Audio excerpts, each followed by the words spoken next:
Hey hi hello and welcome back to my channel. Third day అనమాట ఇవాళ trip. So morning లేచి మేము ఇక్కడ నుంచి బయటికి వెళ్ళేసరికల్లా 11 అయ్యింది. ఎందుకంటే 2 డేస్ నుంచి సరిగ్గా నిద్ర లేకపోవడం, 2 నైట్స్ ఇక్కడ స్టే చేసాం కదా. సో స్లీప్లెస్ ఉండడం, కొంచెం లేజీగా లేట్గానే లేచాము.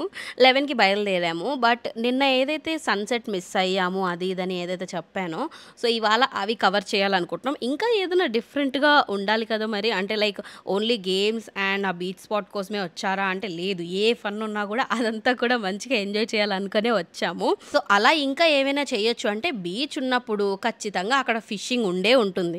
సో అది ఎక్కడుందో వెతుకుతూ వెళ్ళామన్నమాట. కాకపోతే అక్కడ లోకల్స్కి మాత్రమే పర్మిటా, లేకపోతే మనకు కూడా ఉంటుందా, ఏదైనా లైసెన్స్ అవసరమా, ఫిషింగ్ లైసెన్స్ లాంటివి అనుకున్నాము. బట్ ఏది అవసరం లేకుండా ఇక్కడ కూడా ఒక టికెట్ పర్చేస్ చేయాలి, చేతికి ట్యాగ్ వేసి ఓకే మీరు కూడా ఫిషింగ్ చేయొచ్చు అని చెప్పారు.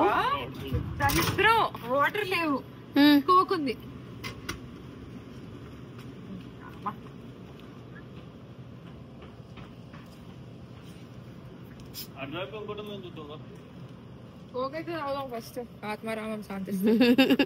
మనకి పర్మిట్ ఎలాగో ఉంది కదా అనేసి ఫిషింగ్ రాడ్స్ తీసుకుందాము అని వచ్చాము. ఇక్కడ వీళ్ళు రెంట్కి కూడా ఫిషింగ్ రాడ్స్ ఇస్తారంట అండ్ పర్చేస్ చేసుకోవచ్చు కూడా. కానీ పర్చేస్ చేస్తే సొంతగా $40 నుంచి $50 దాకా అవుతుంది. అంటే 4000 to 5000 దగ్గర అవుతుంది. మనకి వేరే చోట్ల ట్రై చేసుకుంటే కొంచెం తక్కువలో దొరుకుతాయి అన్నట్టుగా చెప్పారు. అందుకనే ఇంక మేము టెంపరీగా ఒక $20 అలా పెట్టేసి టెంపరీగానే తీసుకున్నాము. వేయడానికి ట్రై చేసిన వెంటనే టెంపరీ దాంట్లో ఏదో ప్రాబ్లం వచ్చింది, మళ్ళీ ఎక్స్చేంజ్ చేసుకోవాల్సి వచ్చింది. ఇంకా something to try for fun. What's this for? Okay, 24-27. So sticks తీసుకొని ఫిషింగ్ స్టాంప్ వేయించుకొని చేయి పైన బయలుదేరిపోయాము. నాకు మాత్రం ఈ ఫిషింగ్ స్పాట్ పెద్ద బ్యూటీ స్పాట్లా కనిపించింది, అంత బాగుంది.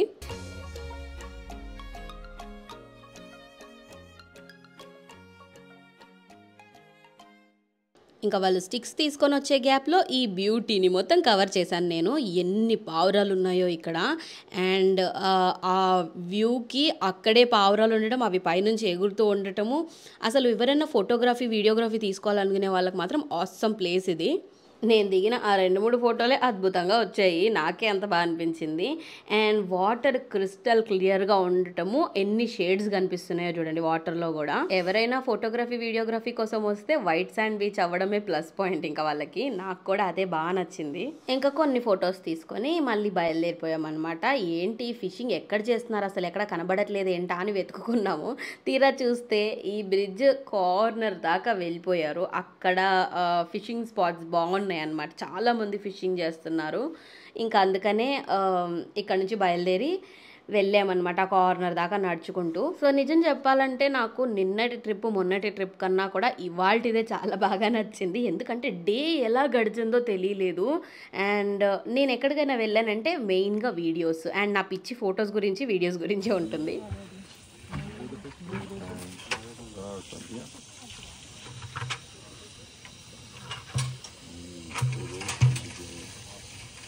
రెంట్కి తీసుకుంది బాగోలేదు అని చెప్పాను కదా. సో ఇక్కడ అదే ప్రాబ్లము. అతను వచ్చి హెల్ప్ చేసి మాకు ఫిక్స్ చేశాడు, అయినా సరే వర్కౌట్ అవ్వలేదు. మళ్ళీ వెళ్ళి చేంజ్ చేసుకొని మొత్తానికి రాడ్డే చేంజ్ చేసేసి వచ్చాము.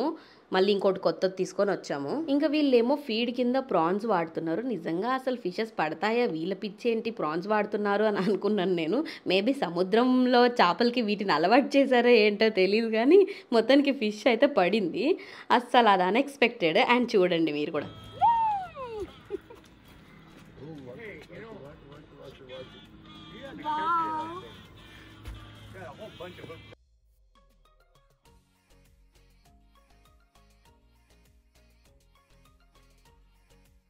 Be 14 inches.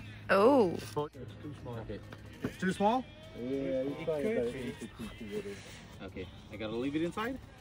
How do I open? I don't have a pliers. I don't know. Do you have a pliers? You might. Wow. They're like less than 14 inches. They gotta be 14 or more, yeah.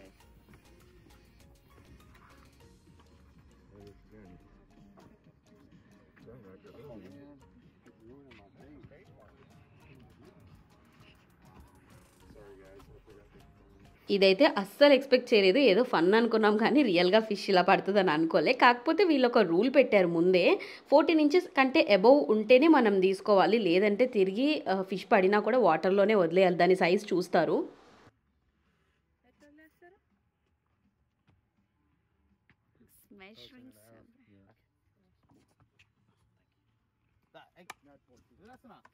Vamsi ఒక నిమిషం, వదిలే వదిలే వదిలే వదిలే. నేను దాని ప్రాణం గిలిగిలాడుతుంది ఒకదాని. వీళ్ళ పిచ్చి రూల్ ఏంటో కానీ ఒకసారి గాలం పడిన తర్వాత మళ్ళీ వేరే వాళ్ళు వేస్తే వాళ్ళకు కూడా ఇదే ఫిష్ పడుతుందంట, ఎందుకంటే ఆల్రెడీ దెబ్బతిని ఉంటుంది కాబట్టి. మరి అదేం లాజిక్కో 14 ఇంచెస్ కంటే చిన్నగా ఉంటే వదిలేయాలి, పెరగాలి అవి అని అంటారు. ఎట్లా అంటే టైట్ చేయడానికి ఇప్పుడు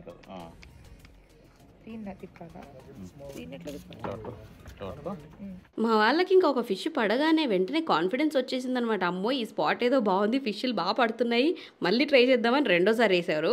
ఇంకా నాకేమో జెల్లీ ఫిష్ కనిపించింది, చాలా పెద్దగా ఉంది, అందుకనే చూపిస్తున్నాను. ఇంకా రెండోసారి ఎంత ట్రై చేసినా ఒక్క ఫిష్ కూడా పడలేదన్నమాట. సో వచ్చిన దాంతో సాటిస్ఫై అవ్వాలి అని అర్థమయ్యింది. ప్యాకప్ చెప్పుకొని ఇంకా రిటర్న్ అయిపోయాం. ఫుల్ ఆకలి మీద ఉన్నాము, ఏం తినకుండా వెళ్ళాం కదా మార్నింగ్, అందుకనే ఇంకా ఎప్పుడు ఇండియన్ అయినా ఏదైనా డిఫరెంట్గా ట్రై చేద్దామనేసి జాపనీస్ రెస్టారెంట్కి తీసుకొని వచ్చారు. అండ్ ఇక్కడ మేము ఏమేమి ఆర్డర్ చేసుకున్నామో ఏం తిన్నామో కూడా మీకు చూపిస్తాను. వంశీ అయితే ఏ ఫుడ్స్నైనా ఎక్స్ప్లోర్ చేస్తాడు, కానీ నేను అలా కాదు, కొన్నే తినగలుగుతాను. తను తీసుకుందేమో క్రాబ్స్ది నూడిల్స్ లాగా తీసుకున్నాడు. కామన్గా అందరికీ ఇచ్చే సూప్, అది చికెన్ సూప్ అంట, అది మాత్రం బాగుంది. నేను సూప్స్ని బాగా ట్రై చేస్తాను. అదిగోండి వచ్చేసింది అనమాట తన ఫుడ్. ఆ పైన కనిపిస్తున్న వైట్ కలర్ అంతా క్రాబే. మనకి స్పైస్ లేకుంటే అస్సలు తినబుద్ధి కాదు, అది క్రాబ్ అయినా సరే, కారం లేకపోతే అస్సలు తినబుద్ధి కాదు. వీళ్ళేమో పచ్చిది డైరెక్ట్ ఉడకబెట్టి ఇచ్చేస్తారు, ఎలా తింటారో ఏమో అనిపిస్తుంది ఏ స్పైస్ లేకుండా. అదిగోండి స్పైస్ అన్నాను కదా, ఇలాంటి సాస్లు వేసుకొని తినేస్తారు. నాకు మాత్రం రైస్ లేకపోతే ఒక పూట కూడా గడవదు, సో అందుకే నూడిల్స్ తీసుకున్న, ఏది ఆప్షన్ లేక. ఇంకా ఇవేమో ఎంతో మంది సెలబ్రిటీస్ ఇష్టంగా తినే సూషీ రోల్స్ ఇవే, అవి కూడా ట్రై చేద్దామని తీసుకున్నాము. పర్లేదు నేనైతే తినగలిగాను, బట్ మా వాళ్ళు మాత్రం ఒక్కొక్కరు ఒక్కోలా పెట్టారు ఫేస్లో సూషీ రోల్ తిని. అదేం అదృష్టమో తెలియదు కానీ నేను తీసుకున్న నూడిల్స్ తప్ప అక్కడ ఏది ఎవరికి టేస్టీగా అనిపించలేదు. నిజానికి నాకు నూడిల్స్ కూడా అస్సలు నచ్చవు, ఎందుకంటే ఆ నూడిల్స్లో ఆ స్మెల్ వచ్చేస్తుంది, బాయిల్ అయిన స్మెల్, నాకు అది నచ్చదు. అండ్ అందుకనే నేను తినను. బట్ ఇక్కడ ఆ స్మెల్ రాలేదు నాకు. నూడిల్స్ కూడా కొంచెం స్లిమ్గా సన్నగా ఉన్నాయి అనమాట, బండగా ఉంటే అదో స్మెల్ నాకు ఆడుగా ఉంటుంది, తినలేను నేను కూడా. సో అలా డిఫరెంట్ ఫుడ్ని అయితే బాగానే ట్రై చేసాము ఈసారి, బట్ తినలేకపోయామన్నట్టుగా లేదు, తిన్నాము. కాకపోతే మరి అంత క్లాసీగా మన ఫుడ్లో లేదు. కానీ ఇవి చాలా బాగా నచ్చాయి. ప్రాన్స్ ఫ్రైస్ ఇవి చాలా బాగున్నాయి, టేస్ట్ అద్భుతంగా ఉన్నాయి. కొంచెం ఆయిలీగా అనిపించింది. అండ్ ఒక డెజర్ట్ లాస్ట్లో, మొత్తం కాఫీ ఫ్లేవర్ ఉంది ఈ డెజర్ట్. క్రీమ్ అంతా ఎందుకు పక్కకు పెట్టాడో తెలియదు, చూడటానికి డెజర్ట్ అనగానే తీసేసుకున్నాం కానీ అంత క్లాసీగా ఏమీ లేదు. అన్నిట్లానే ఇది కూడా ట్రై చేద్దామని అనుకోవాల్సిందే ఇంకా. సో ఇంకా ఫుడ్ తినేసి కొంచెం ఎనర్జీ వచ్చిన తర్వాత మళ్ళీ స్టార్ట్ చేసాము. గేమ్స్ ఆడాలి కదా, అందుకని మళ్ళీ గేమ్స్ కోసమని వెళ్ళాము.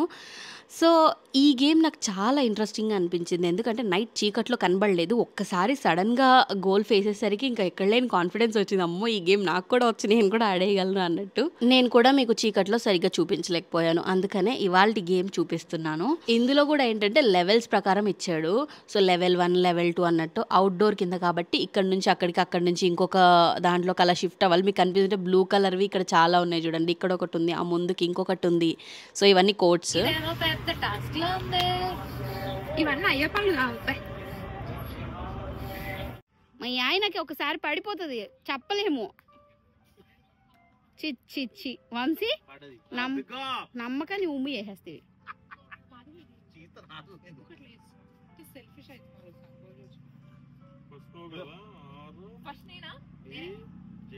అదే అనమాట, మాకు గేమ్ వచ్చినా రాకపోయినా సరే మా అంతటా మేమే బాల్ లోపలేసుకొని మేము విన్ అయ్యామని ఫీల్ అవుతూ ఉంటాము.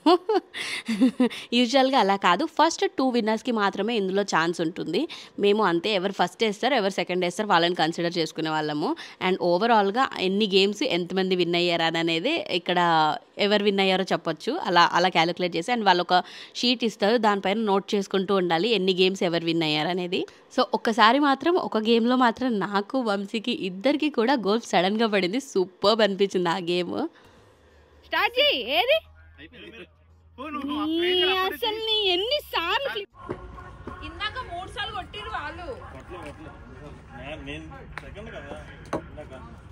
అదైంది 3 సార్లు. వాళ్ళిద్దరు కొట్టాలి కానీ ఆయన ఫస్ట్ పేపర్ మధ్యలో 1-2 లెవెల్స్ని మాత్రం మిస్ చేసేసాము, ఎందుకంటే మాకు సన్సెట్కి టైం అయిపోతుంది. నిన్న సన్సెట్ మిస్ అయ్యామనే కదా ఇంతలా వెయిట్ చేసింది, మళ్ళీ ఇవాళ కూడా అలా మిస్ అవ్వకూడదు అని చెప్పేసి బయలుదేరాము. ఇక్కడ నుంచి అది కూడా మళ్ళీ కారు వేసుకొని వెళ్ళాలి, అక్కడ నుంచి కూడా దగ్గరేం కాదు. సో గోల్డెన్ అవర్ అంటారు కదా, దాన్ని మిస్ అవ్వకూడదు. అండ్ సన్సెట్టింగ్ సముద్రంలో చాలా స్పీడ్గా అయిపోతుంది, అందుకనే నిన్న వచ్చిన స్పాట్కే మళ్ళీ వచ్చాము.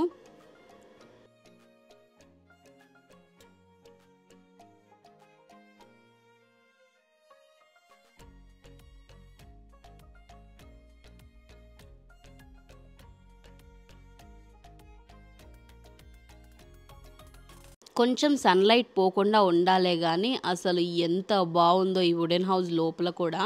అండ్ అక్కడ కూడా కొన్ని ఫొటోస్ తీసుకున్న, వీడియోస్ అయితే లేవు కానీ ఫొటోస్ అయితే అక్కడక్కడ ఉన్నాయి. అండ్ మీరు థంబ్నెయిల్లో చూసిన ఫోటో వెనక వైపు తిరిగి నించుంది, అది అక్కడే తీసుకుంది. అదిగోండి చూడండి సన్సెట్ ఎంత బాగా అవుతుంది. నేను ఎప్పుడు సముద్రంలో సన్సెట్ అవ్వడం చూడలేదు, అందుకే ఇంతలా వెయిట్ చేశాను ఆ మూమెంట్ కోసమని.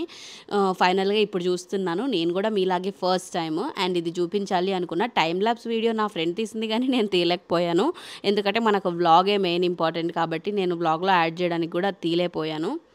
ఇంకా ఈ గోల్డెన్ అవర్ లైటింగ్లోనే ఫొటోస్ కానీ వీడియోస్ కానీ చాలా బాగా వస్తాయి. ఆ 10 మినిట్స్ని మనం క్యాచ్ చేసుకోవాలి. సో నేను కూడా అలా తీసుకున్న వీడియోసే ఉన్నాయి కొన్ని. రీసెంట్గా నేను పోస్ట్ చేసిన ఒక షార్ట్ వీడియో ఉంది, ఈ క్లిప్స్ అన్నీ కూడా ఆ షార్ట్లో మీరు చూసే ఉంటారు. అండ్ ఇవన్నీ ఈ గోల్డెన్ అవర్ లైటింగ్లో తీసినవే, అందుకే ఫేస్ పైన అంత మంచి లైటింగ్ ఉంటుంది. అండ్ ఎవరైనా ఫోటోగ్రఫీకి వెళ్ళారు అని అంటే మాత్రం ఇవి మీరు బాగా క్యాచ్ చేసుకోవాల్సిన మూమెంట్స్.